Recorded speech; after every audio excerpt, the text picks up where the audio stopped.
Capítulo 6. Un criado excepcional, distingue los satélites de Júpiter. Controversia entre Dick y Joe. La duda y la creencia. El peso. Joe Wellington. Recibe media corona. El Dr. Ferguson tenía un criado que respondía con diligencia al nombre de Joe. Era de una índole excelente. Su amo, cuyas órdenes obedecía e interpretaba siempre de una manera inteligente, le inspiraba una confianza absoluta y una adhesión sin límites. Era un Caleb, aun cuando estaba siempre de buen humor y no refunfuñaba, no habría salido tan buen criado si lo hubieran mandado construir expresamente. Ferguson se confiaba enteramente a él para las minuciosidades de su existencia, y hacía perfectamente. Raro y honrado Joe. Un criado que dispone la comida de su señor y tiene su mismo paladar, que arregla su maleta y no olvida ni las medias ni las camisas, que posee sus llaves y sus secretos, y ni sisa ni murmura. Pero qué hombre era también el doctor para el digno Joe. Con qué respeto y confianza acogía sus decisiones. Cuando Ferguson había hablado, preciso era para responderle haber perdido el juicio. Todo lo que pensaba era justo, todo lo que decía, sensato, todo lo que mandaba, practicable, todo lo que emprendía, posible, todo lo que concluía, admirable. Aunque hubiesen hecho a Joe pedazos, lo que sin duda habría repugnado a cualquiera, no le habrían hecho modificar en lo más mínimo el concepto que le merecía su amo. Así es que cuando el doctor concibió el proyecto de atravesar África por el aire, para Joe la empresa fue cosa hecha. No había obstáculos posibles. Desde el momento en que Ferguson había resuelto partir, podía decirse que ya había llegado, acompañado de su fiel servidor, porque el buen muchacho, aunque nadie le había dicho una palabra, sabía que formaría parte del pasaje.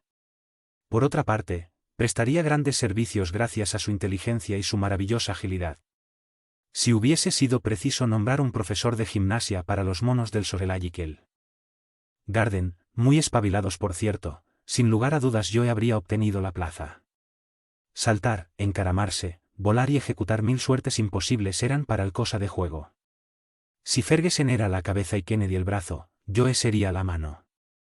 Ya había acompañado a su señor en varios viajes, y a su manera poseía cierto barniz de la ciencia apropiada, pero se distinguía principalmente por una filosofía apacible, un optimismo encantador, todo le parecía fácil, lógico, natural, y, por consiguiente, desconocía la necesidad de gruñir o de quejarse. Poseía, entre otras cualidades, una capacidad visual asombrosa. Compartía con Moestlin, el profesor de Kepler, la rara facultad de distinguir sin anteojos los satélites de Júpiter y de contar en el grupo de las Pléyades 14 estrellas, las últimas de las cuales son de 9ª magnitud. Pero no se envanecía por eso, todo lo contrario, saludaba de muy lejos y, llegado el caso, sabía sacar partido de sus ojos. Con la confianza que Joe tenía en el doctor, no son de extrañar, pues las incesantes discusiones que se producían entre el señor Kennedy y el digno criado, si bien guardando siempre el debido respeto. El uno dudaba, el otro creía, el uno era la prudencia clarividente, el otro la confianza ciega, y el doctor se encontraba entre la duda y la creencia, aunque debo confesar que no le preocupaba ni la una ni la otra. ¿Y bien, muchacho? El momento se acerca. Parece que nos embarquemos para la luna. Querrás decir la tierra de la luna, que no queda ni mucho menos tan lejos. Pero, no te preocupes, pues tan peligroso es lo uno como lo otro. Peligroso. Con un hombre como el Dr. Ferguson. Imposible. No quisiera matar tus ilusiones, mi querido Joe, pero lo que él trata de emprender es simplemente una locura. No partirá. ¿Qué no partirá? ¿Acaso no ha visto su globo en el taller de los señores Miche en el Barrow? Me guardaré mucho de ir a verlo. Pues se pierde un hermoso espectáculo, señor mío. ¡Qué cosa tan preciosa! ¡Qué corte tan elegante! ¡Qué esquife tan encantador! Estaremos a nuestras anchuras ahí adentro. ¿Cuentas, pues, con acompañar a tu señor? Yo le acompañaré a donde él quiera. Replicó Joe con convicción. Faltaría más. Dejarle ir solo, cuando juntos hemos recorrido el mundo. ¿Quién le sostendría cuando estuviese fatigado? ¿Quién le tendería una mano vigorosa para saltar un precipicio? ¿Quién le cuidaría si cayese enfermo? No, señor Dick, Joe permanecerá siempre en su puesto junto al doctor, o, por mejor decir, alrededor del doctor Ferguson. Buen muchacho. Además, usted vendrá con nosotros, repuso Joe. Sin duda, dijo Kennedy. Os acompañaré para impedir hasta el último momento que Samuel cometa una locura semejante. Le seguiré, si es preciso, hasta Zanzíbar, a fin de que la mano de un amigo le detenga en su proyecto insensato.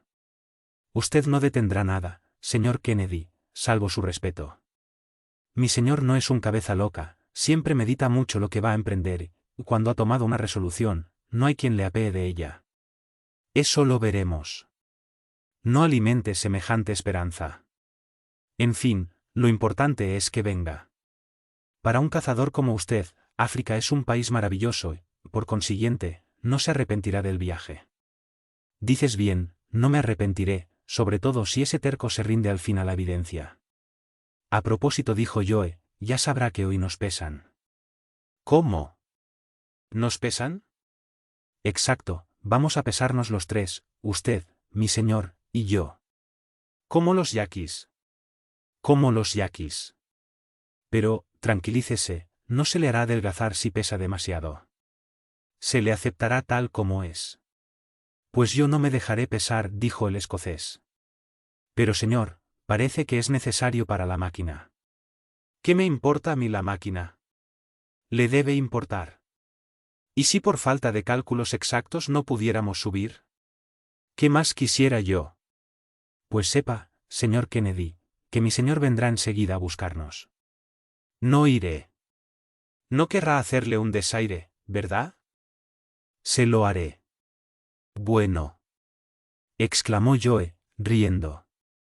Habla así porque no está al delante, pero cuando le diga a la cara, Dick, perdone la confianza, Dick, necesito saber exactamente tu peso, irá, yo respondo de ello. No iré. En aquel momento entró el doctor en su gabinete de trabajo, donde tenía lugar esta conversación, y miró a Kennedy, el cual se sintió como encogido. Dick, dijo el doctor, ven con Joe, necesito saber cuánto pesáis los dos. Pero, no hará falta que te quites el sombrero. Ven. Y Kennedy fue con él. Entraron los tres en el taller de los señores Michie, donde había preparada una de esas balanzas, llamadas romanas. Preciso era, efectivamente, que el doctor conociese el peso de sus compañeros para establecer el equilibrio de su aeróstato. Hizo, pues, subir a Dick a la plataforma de la balanza, y éste, sin oponer resistencia, murmuró, está bien, está bien. La verdad es que esto no compromete a nada. 153 libras, dijo el doctor, apuntando la cifra en su libreta de notas. ¿Peso demasiado? No, señor Kennedy, replicó Joe. Además, yo soy ligero y eso compensará. Y, diciendo esto, Joe ocupó con entusiasmo el sitio del cazador, el cual estuvo a punto de derribar la balanza al bajar. Joe se colocó en la actitud del Wellington que remeda a Aquiles en la entrada de Hyde Park, y, aunque no llevaba el escudo, estaba magnífico. 120 libras, escribió el doctor. ¡Bravo!, exclamó Joe, sonriendo sin saber muy bien por qué. Ahora yo, dijo Ferguson, y añadió por propia cuenta 135 libras. Señor, intervino Joe, si fuese necesario para la expedición, yo, absteniéndome de comer, podría adelgazar perfectamente unas 20 libras. No hace falta, muchacho, respondió el doctor, puedes comer cuanto quieras. Toma media corona para atracarte como te venga en gana. Capítulo 7. Pormenores geométricos. Cálculo de la capacidad del globo. El aeróstato doble. La envoltura. La barquilla. El aparato misterioso. Los víveres. La adición final. El doctor Ferguson se ocupaba desde hacía mucho tiempo de todos los pormenores de su expedición. Como se supondrá, el globo, el maravilloso vehículo destinado a transportarle por aire, fue objeto de su constante solicitud. En primer lugar, y para no dar al aeróstato dimensiones excesivas, resolvió hincharlo con gas hidrógeno, que es 14 veces y media más ligero que el aire. La producción del hidrógeno es fácil, y es el gas que ha dado en los experimentos aerostáticos resultados más satisfactorios. El doctor, calculando con la mayor exactitud, concluyó que el peso de los objetos indispensables para su viaje y de su aparato daba un total de 4.000 libras, por consiguiente, fue preciso averiguar cuál sería la fuerza ascensional capaz de levantar este peso, y cuál por tanto sería la capacidad del aparato. Un peso de 4.000 libras está representado por un desplazamiento de aire de 44.847 pies cúbicos, lo que equivale a decir que 44.847 pies cúbicos de aire pesan unas 4.000 libras. Dando al globo esta capacidad de 44.847 pies cúbicos y llenándolo, en lugar de aire, de gas hidrógeno, que, por ser 14 veces y media más ligero, solo pesa 276 libras, se produce una ruptura de equilibrio, es decir, una diferencia de 3.724 libras. Esta diferencia entre el peso del gas contenido en el globo y el peso del aire circundante constituye la fuerza ascensional del aeróstato. Sin embargo, si se introdujesen en el globo los 44.847 pies cúbicos de gas de que hablamos, este quedaría totalmente lleno, cosa inadmisible, pues, a medida que el globo sube a las capas menos densas del aire, el gas que contiene tiende a dilatarse y no tardaría en romper la envoltura. Así pues no se suelen llenar más que 2/3 partes. Pero el doctor, a consecuencia de cierto proyecto que solamente él conocía, resolvió no llenar más que la mitad de su aeróstato, y como tenía que llevar 44.847 pies cúbicos de hidrógeno, dio a su globo una capacidad casi doble. Lo concibió con esa forma alargada que se sabe es la preferible. El diámetro horizontal era de 50 pies y el vertical de 75, así obtuvo un esferoide, cuya capacidad ascendía, en cifras redondas, a 90.000 pies cúbicos. Si el Dr. Ferguson hubiese podido emplear dos globos, habrían aumentado sus probabilidades de éxito, porque en caso de romperse uno en el aire, es posible, echando lastre, sostenerse por medio del otro. Pero la maniobra de dos aeróstatos resulta muy difícil cuando se trata de que conserven una fuerza de ascensión igual. Después de haber reflexionado largamente, Ferguson, mediante una disposición ingeniosa, reunió las ventajas que ofrecen dos globos evitando sus inconvenientes. Construyó dos de desigual volumen y metió uno dentro de otro. El globo exterior, que conservó las dimensiones citadas, contuvo otro más pequeño, de la misma forma, que solo tenía 45 pies de diámetro horizontal y 68 de diámetro vertical. La capacidad de este globo interior no era, pues, más que de 67.000 pies cúbicos. Debía nadar en el fluido que lo envolvía, y de uno a otro globo se abría una válvula que, en caso necesario, permitía ponerlos en comunicación uno con otro. Esta disposición presentaba la ventaja de que, si era preciso dar salida al gas para bajar, se dejaría escapar el del globo grande, de este modo, aun en caso de que hubiera que vaciarlo por completo, el pequeño quedaría intacto. Entonces era posible desembarazarse de la cubierta exterior como de un peso inútil, y el segundo aeróstato, al quedar solo, no ofrecía al viento el asidero que le dan los globos medio hinchados. Además, en caso de accidente, por ejemplo, si el globo exterior sufría un desgarrón, se jugaba con la ventaja de que el otro quedaba ileso. Los dos aeróstatos se construyeron con un tafetán asargado de lión, untado de gotapercha.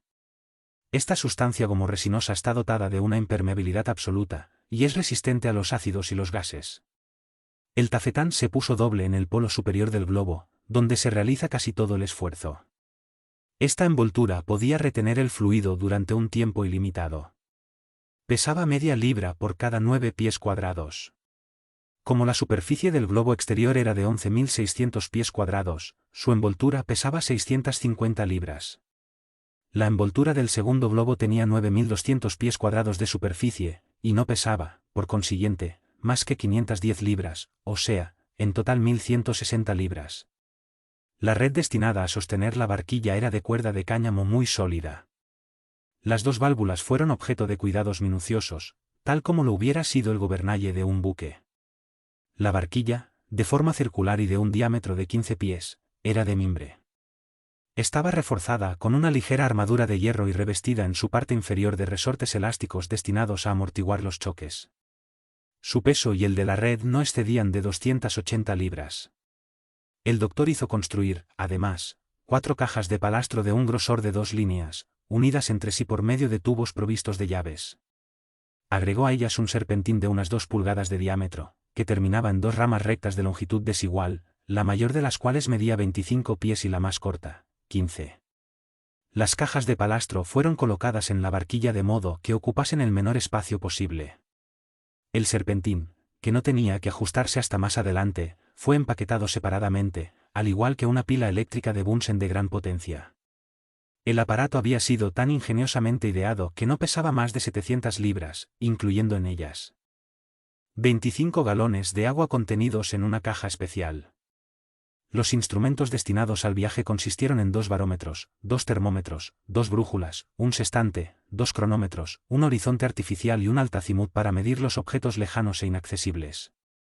El observatorio de Greenwich se había puesto a disposición del doctor, pese a que éste no se proponía hacer experimentos de física, sino únicamente reconocer su dirección y determinar la posición de los principales ríos, montañas y poblaciones.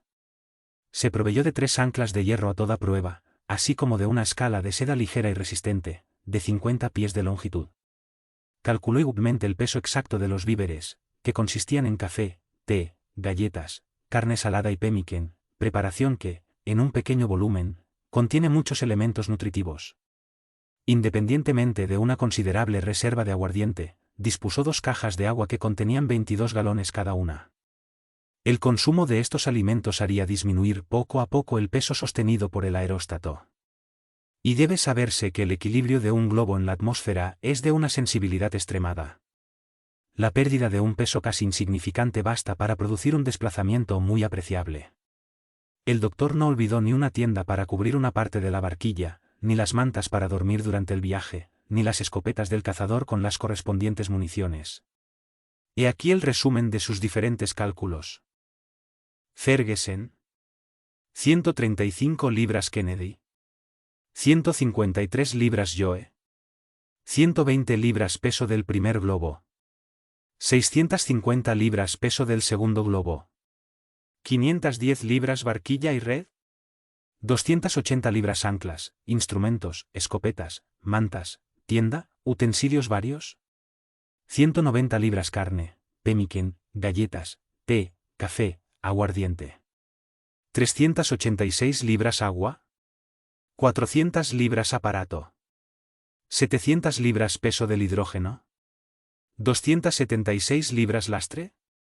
200 libras total.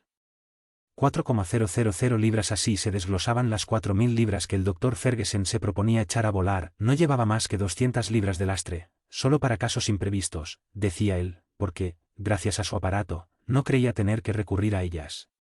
Capítulo 8. Importancia de Joe. El comandante del Dressel, el Arsenal de Kennedy. Arreglos. Banquete y despedida. Partida del 21 de febrero. Sesiones científicas del Dr. Beirier y Livingston, pormenores del viaje aéreo. Kennedy reducido al silencio hacia el 10 de febrero, los preparativos tocaban a su fin. Los aeróstatos, encerrados uno dentro de otro, estaban totalmente terminados. Habían sido sometidos a una fuerte presión de aire comprimido, dando buena prueba de su solidez y demostrando que se había procedido a su construcción con el mayor esmero. Joe no cabía en sí de gozo. Iba incesantemente de Greek Street a los talleres de los señores Miche y, siempre atareado, pero comunicativo, explicando detalles del asunto hasta los que no se los pedían y sintiéndose orgulloso por encima de todo de acompañar a su señor. Se me antoja que incluso enseñando el aeróstato, desarrollando las ideas y los planes del doctor, y dando a conocer a este a través de una ventana entreabierta o cuando pasaba por la calle, el digno muchacho ganó alguna que otra media corona. Pero no hay que reprochárselo, tenía derecho a especular un poco con la admiración y curiosidad de sus contemporáneos. El 16 de febrero, el Dressel ancló delante de Greenwich. Era un buque de hélice de 800 toneladas de porte, muy rápido, que ya había tenido a su cargo el abastecimiento de la última expedición de Sir James Ross a las regiones polares. Bennett, su comandante, pasaba por hombre de trato agradable y estaba muy interesado en el viaje del doctor, a quien apreciaba desde hacía mucho tiempo. Bennett parecía más un sabio que un soldado, lo cual no impedía a su buque llevar 4 piezas de artillería, que no habían hecho nunca daño a nadie y que servían solamente para producir los estrépitos más pacíficos del mundo. Se acondicionó la bodega del Dressel para acomodar en ella el aeróstato, que fue transportado con las mayores precauciones el día 18 de febrero. Se almacenó de la mejor manera posible para prevenir cualquier accidente, y en presencia del propio Ferguson se estivaron la barquilla y sus accesorios, las anclas, las cuerdas, los víveres y las cajas de agua que debían llenarse a la llegada. Se embarcaron 10 toneladas de ácido sulfúrico y otras tantas de hierro viejo para obtener gas hidrógeno. Esta cantidad era más que suficiente, pero convenía estar preparado para posibles pérdidas. El aparato destinado a producir el gas, compuesto de unos 30 barriles, fue colocado al fondo de la bodega. Estos preparativos finalizaron al anochecer del día 18 de febrero. 2 camarotes cómodamente dispuestos aguardaban al Dr. Ferguson y a su amigo Kennedy. Este último, mientras juraba que no partiría, se trasladó a bordo. Con un verdadero arsenal de caza, 2 excelentes escopetas de 2 cañones que se cargaban por la recámara, y una carabina de toda confianza de la fábrica de Petty Moore y Dixon, de Edimburgo. Con semejante arma, el cazador no tenía ningún problema para alojar, a una distancia de 2000 pasos, una bala en el ojo de un camello. Llevaba también 2 revólveres Colt de 6 disparos para los imprevistos, su frasco de pólvora, su cartuchera, y perdigones y balas en cantidad suficiente, aunque sin traspasar los límites prescritos por el doctor. El día 19 de febrero se acomodaron a bordo los 3 viajeros, que fueron recibidos con la mayor distinción por el capitán y sus oficiales. El doctor, preocupado por la expedición, se mostraba distante, Dick estaba conmovido, aunque no quería aparentarlo, y Joe, que brincaba de alegría y hablaba por los codos, no tardó en convertirse en la distracción de la tripulación, entre la que se le había reservado un puesto.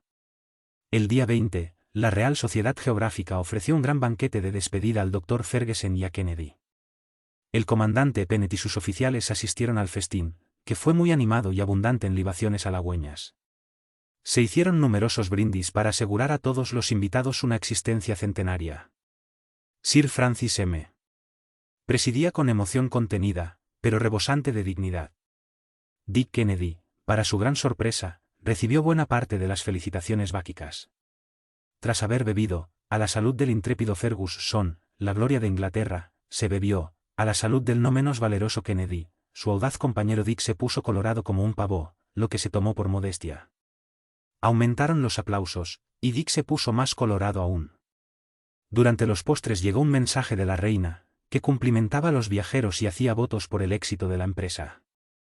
Ello requirió nuevos brindis, por su muy graciosa majestad. A medianoche los convidados se separaron. Después de una emocionada despedida, sazonada con entusiastas apretones de manos. Las embarcaciones del Reselt aguardaban en el puente de Westminster. El comandante tomó el mando, acompañado de sus pasajeros y de sus oficiales, y la rápida corriente del Támesis les condujo hacia Greenwich. A la 1 todos dormían a bordo. Al día siguiente, 21 de febrero, a las 3 de la madrugada, las calderas estaban a punto, a las 5 levaron anchas y el Reselt, a impulsos de su hélice, se deslizó hacia la desembocadura del Támesis. Huelga decir que, a bordo, las conversaciones no tuvieron más objeto que la expedición del Dr. Ferguson.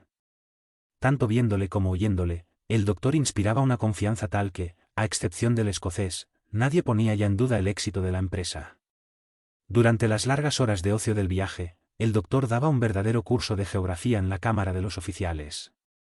Aquellos jóvenes se entusiasmaban con la narración de los descubrimientos hechos durante 40 años en África. El doctor les contó las exploraciones de Bart, Burton, Speke y Grant, y les describió aquella misteriosa comarca objeto de las investigaciones de la ciencia. En el norte, el joven Duverrier exploraba el Sáhara y llevaba a París a los jefes tuaregs. Por iniciativa del gobierno francés se preparaban 2 expediciones que, descendiendo del norte y dirigiéndose hacia el oeste, coincidirían en Tombuctú. En el sur, el infatigable Livingstone continuaba avanzando hacia el Ecuador, desde marzo de 1862, remontaba, en compañía de Mackenzie, el río Roubume. El siglo XIX no concluiría ciertamente sin que África hubiera revelado los secretos ocultos en su seno por espacio de 6000 años. El interés de los oyentes aumentó cuando el doctor les dio a conocer en detalle los preparativos de su viaje. Todos quisieron verificar sus cálculos, discutieron, y el doctor participó en la discusión con toda franqueza. En general, les asombraba la cantidad relativamente escasa de víveres con que contaba. Un día, uno de los oficiales le interrogó acerca del particular. ¿Eso les sorprende?, preguntó Ferguson. Sin duda. Pero, ¿cuánto suponen que durará mi viaje? ¿Meses enteros? Están en un error, si se prolongase, estaríamos perdidos, no lo lograríamos. Sepan que no hay más de 3500 millas, pongamos 4000, de Zanzíbar a la costa de Senegal. Pues bien, recorriendo 240 millas cada 12 horas, velocidad menor a la de nuestros ferrocarriles, si se viaja día y noche bastarán 7 días para atravesar África. Pero entonces no podría ver, ni dibujar planos geográficos, ni reconocer el país. ¿Cómo? Respondió el doctor. Si soy dueño de mi globo, si subo o bajo a mi arbitrio, me detendré cuando me parezca bien, sobre todo cuando corra peligro de que me arrastren corrientes demasiado violentas. Y encontrará esas corrientes, dijo el comandante Pennett. Hay huracanes en los que la velocidad del viento sobrepasa las 250 millas por hora. ¿Se dan cuenta? Replicó el doctor. Con una rapidez tal cruzaría África en 12 horas, me levantaría en Zanzíbar y me acostaría en San Luis. Pero, repuso el oficial, ¿acaso podría un globo ser arrastrado a una velocidad semejante? Es cosa que se ha visto, respondió Ferguson. ¿Y el globo resistió? Perfectamente. Fue en la época de la coronación de Napoleón, en 1804. El aeronauta Garnerin lanzó en París, a las 11 de la noche, un globo, con la siguiente inscripción en letras de oro: París, 25 Frimario año 13, coronación del emperador Napoleón por SS Pío VII. A día siguiente, a las 5 de la mañana, los habitantes de Roma veían el mismo globo balancearse sobre el Vaticano, recorrer la campiña romana y caer en el lago de Bracciano. Así pues, señores, un globo puede resistir tan considerable velocidad. Un globo, sí, pero un hombre, balbució tímidamente Kennedy. Un hombre también. Porque no lo olviden, un globo siempre está inmóvil con relación al aire que lo circunda, no es él el que avanza, sino la propia masa de aire. Si encendemos una vela en la barquilla, la llama no oscilará siquiera. Un aeronauta que se hubiese hallado en el globo de Garnerin, no habría sufrido ningún daño a causa de la velocidad. Además, yo no trato de alcanzar una rapidez semejante, y si durante la noche puedo enganchar el ancla en algún árbol o algún accidente del terreno, no dejaré de hacerlo. Llevamos víveres para 2 meses, y nada impedirá que nuestro hábil cazador nos proporcione caza en abundancia cuando tomemos tierra. Ah. Señor Kennedy. Dará golpes maestros. Dijo un joven guardiamarina, mirando al escocés con envidia. Sin contar, repuso otro, con que a su placer se asociará una gran gloria. Señores, respondió el cazador, soy muy sensible a sus cumplidos, pero no me corresponde aceptarlos, ¿cómo? Exclamaron todos. ¿No partirá? No partiré. ¿No acompañará al doctor Ferguson? No solo no le acompañaré, sino que mi presencia aquí no tiene más objeto que intentar detenerle hasta el último momento. Todas las miradas se dirigieron al doctor. No le hagan caso, respondió este con calma. Es un asunto que no se debe discutir con él, en el fondo, sabe perfectamente que partirá. Por San Patricio. Exclamó Kennedy. Juro, no jures nada, amigo Dick. Estás medido y pesado, y también lo están tu pólvora, tus escopetas y tus balas, así que no hablemos más del asunto. Y de hecho, desde aquel día hasta la llegada a Zanzíbar, Dick no dijo esta boca es mía. No habló ni del asunto ni de ninguna otra cosa. Calló. Capítulo 9. Se dobla el cabo. El castillo de proa. Curso de cosmografía por el profesor Joe. De la dirección de los globos. De la investigación de las corrientes atmosféricas. Eureka. El Lesselt avanzaba rápidamente hacia el cabo de Buena Esperanza. El tiempo se mantenía sereno, aunque el mar se picó un poco. El 30 de marzo, 27 días después de la salida de Londres, se perfiló en el horizonte la montaña de la Mesa.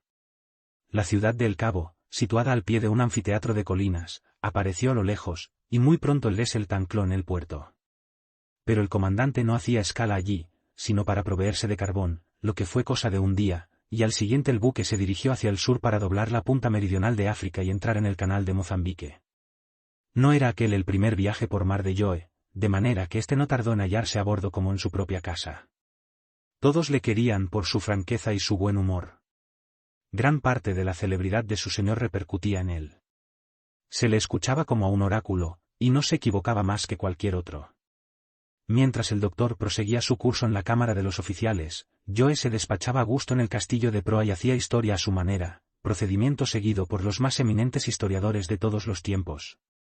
Se trataba, como era natural, del viaje aéreo. Joe consiguió, no sin trabajo, que aceptasen la empresa los espíritus recalcitrantes, pero, una vez aceptada, la imaginación de los marineros, estimulada por los relatos de Joe, ya no concibió nada que fuese imposible. El ameno narrador persuadía a su auditorio de que después de aquel viaje emprenderían otros muchos. Aquel no era más que el primer eslabón de una larga serie de empresas sobrehumanas. Creedme, camaradas, cuando se ha probado este género de locomoción, no se puede prescindir de él, así es que, en nuestra próxima expedición, en lugar de ir de lado, iremos hacia adelante sin dejar de subir. Bueno, exclamó un oyente, maravillado. Entonces llegaréis a la luna. A la luna, respondió Joe con desdén. No, eso es demasiado común. A la luna va todo el mundo. Además, allí no hay agua y es preciso llevar una enorme cantidad de provisiones, e incluso atmósfera en frascos, por poco interés que se tenga en respirar. Con tal de que haya ginebra, dijo un marinero muy aficionado a esta bebida.